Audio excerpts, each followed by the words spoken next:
ఉప ముఖ్యమంత్రి పవన్ కళ్యాణ్ గారు తెలుగు రాష్ట్రాల్లోనే ఓ రెండు రాజకీయ పార్టీలు ఓ సెక్షన్ ఆఫ్ మీడియాకి అప్పట్లో అదేదో చూపించి కొడతానన్నారు కదండి. నిజంగా దాంతో కొట్టినంత పని చేశారా అనిపించిందండి.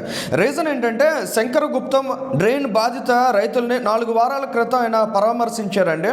పచ్చగా కలకలలాడే కోనసీమ ప్రాంతంలో కొబ్బరి చెట్లకు తలలు లేకపోవడాన్ని, కేవలం మొండాలు కనిపించడాన్ని చూసి తట్టుకోలేక చలించిపోయిన ఆయన కొన్ని కామెంట్స్ చేశారండి.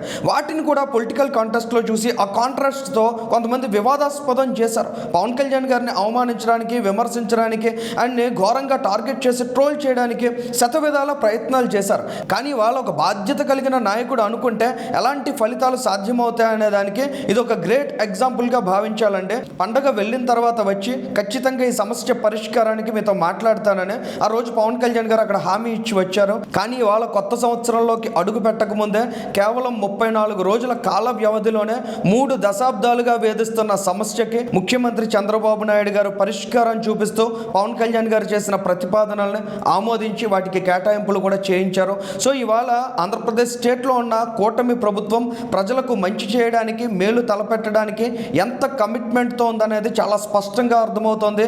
మరోవైపు కూటమి పార్టీల మధ్య పొల్లలు పెట్టడానికి అనేక మంది ప్రయత్నాలు చేస్తూనే ఉన్నారు.